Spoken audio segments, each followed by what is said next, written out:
What's up, Maniacs? Welcome to Game Mania and hope you feel very nostalgic today. In this episode, we will discuss the plot twist of Atomic Heart. Don't forget to drop a like and subscribe for more story explication gameplay. Atomic Heart is a first-person action RPG set in an alternate history Soviet Union of the 1950s.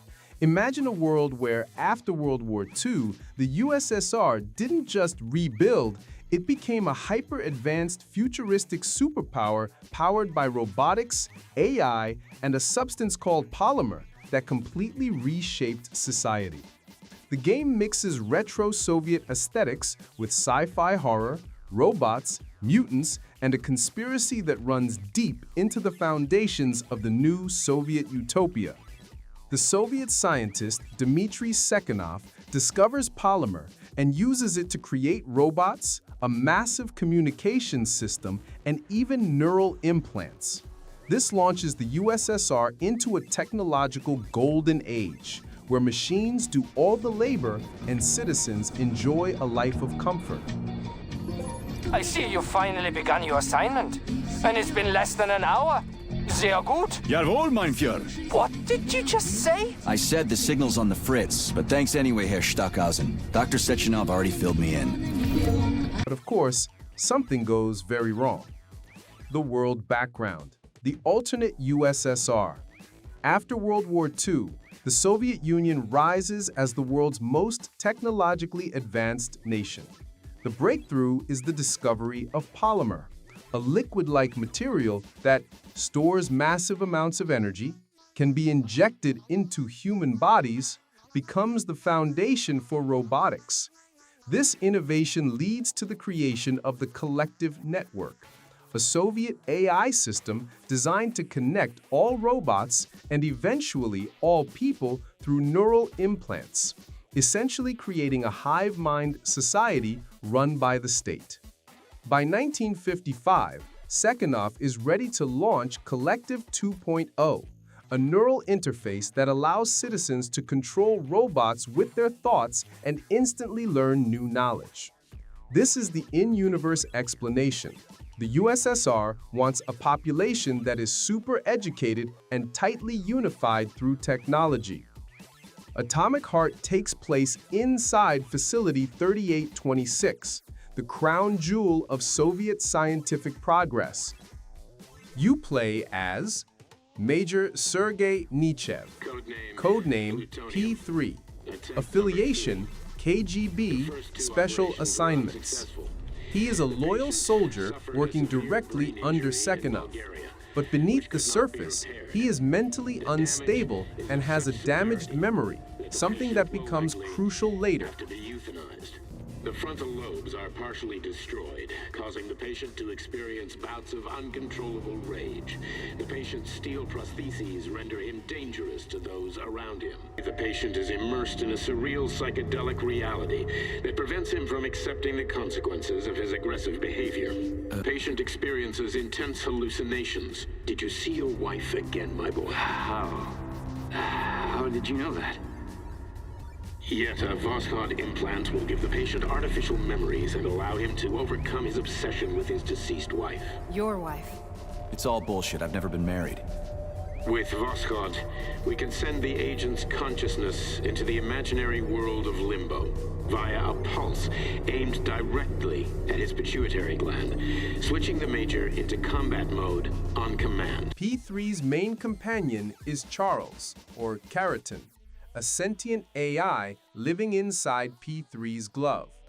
He guides P3, hacks devices, talks constantly, hides some important secrets. Later, we learn that Charles is not just an AI, but the stored consciousness of Sekhenov's former colleague, Chariton Zakharov, who died and was preserved inside Red Polymer. Facility 3826 and the Fall of Utopia. The game begins with P3 visiting Facility 3826 during the celebration of the launch of Kollektiv 2.0, where he meets Sechenov himself, the robotic ballerina twins left and right, deadly machines that serve as Sekhenov's bodyguards. From here, P3 prepares for a routine mission, but then everything collapses. The robots suddenly revolt, attacking civilians everywhere. The system meant to control them appears to have been sabotaged. The transport crashes and P3 wakes up in the middle of the robotic uprising.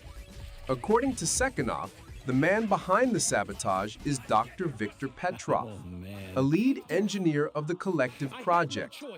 He supposedly hacked the central hub and triggered the robot uprising.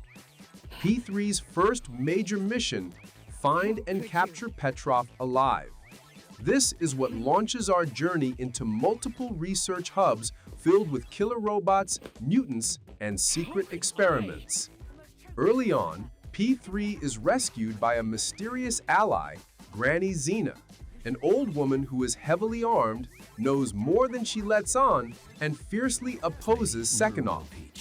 Later in the story, she becomes one of the key characters connected to P3's past. No kidding. P3 fights through various labs, Vavilov Complex, VDNH Exhibition Center, Theater, Pavlov Complex, and others. Along the way, he learns robots were always designed with combat protocols. Petrov didn't hack anything new. He simply activated the hidden combat mode that Sechenov secretly built into the machines from the beginning. Petrov works with neurosurgeon Dr. Larissa Filatova. They try to stop Kollektiv 2.0 because they discovered its real purpose. The system is built on a hierarchy, and this is crucial. Alpha Connector, used only by Sechenov, administrator of the entire network. Gamma connectors, to his elite scientists. 2 beta connectors, prototype rings that allow undetectable access to Kollektiv, invisible to the system. These rings become the most important item in the game. Where's the doctor? Plot twist. Petrov isn't the real villain. She dumped me. P3 eventually finds Petrov, who dies, but not before giving P3 the beta rings. Petrov's message to P3. Sechenov wants to enslave the entire Soviet population. Kollektiv 2.0 is not about unity. It will turn people into obedient drones, individuals stuck in a constant hallucination, Limbo. Mentally subdued slaves waiting for commands. The volunteers we see in test chambers are already experiencing this horror. Frozen, stuck in limbo, completely controlled. This is when the player realizes the uprising was not a tragic accident, it was part of a larger plan. Aren't you in a hurry to see your master? The Limbo sequences. Stockhausen seems awfully P3 eager. experiences hallucinations, Something wrong, Major? dreamlike worlds, and surreal imagery. This is because his brain was heavily damaged in the past. P3 had a wife, Katya. Both were injured in a terrorist attack. Her brain was destroyed and couldn't be saved. P3 was implanted with a device called Vosk, which erased his traumatic memories, placed false memories to stabilize him, allowed Sechenov to trigger his combat mode at will, allowed Sechenov to send his mind into limbo. Katya's skills were uploaded into the robotic ballerina twins. That's why P3 feels a strange emotional connection to them. This reveal completely redefines P3's relationship with Sechenov. The man he trusted actually brainwashed him. Charles reveals the truth. Larissa finally brings P3 to a secret underwater facility where the biggest twist is laid out. Charles is actually Charatan Zakharov. His consciousness was preserved inside Polymer and placed into the glove. Zakharov and Larissa were trying to prevent Sechenov's plan. Kollektiv 2.0 would give absolute control of the minds of all Soviet citizens. The beta rings were originally meant for P3 and Katya. They were the invisible observers of Kollektiv's future, Sechenov's elite. After more attacks and more manipulation, Larissa dies, and P3 continues questioning everything. Granny Xena reveals she is actually P3's stepmother, someone who has known him for years. She confirms Sechenov has been manipulating him from the beginning. At this stage, P3 must decide how to respond. The endings. The game has two major endings. Ending A, P3 walks away. P3 decides enough is enough. He stops fighting, leaves Facility 3826, and abandons Sechenov and Charles. This ending suggests he rejects all manipulation and walks his own path. Ending B, fights Sechenov. P3 storms Sechenov's office. The ballerina twins attack. During the fight, Charles reveals his true intentions. His goal was to take over Kollektiv himself. He manipulated P3 to kill Sechenov. He wants control of the network. Sechenov is killed, and Charles attempts to take control of P3's mind, but the game ends on a surreal cliffhanger in Limbo, implying P3 may no longer be himself. Both endings paint a bleak future, where Kollektiv 2.0 becomes a weapon. Human free will is almost gone. The USSR's utopia was always a dystopian nightmare. So what is Atomic Heart really about? At its core, Atomic Heart is about the dangers of totalitarian control. Kollektiv 2.0 is the ultimate surveillance system, a digital dictatorship disguised as progress. The fragility of memory and identity. P3 is a man who doesn't know what memories are real. The illusion of utopia. A society that promises equality and unity at the cost of individual free will. And how science can be twisted into authoritarian power. Sechenov is not an outright villain.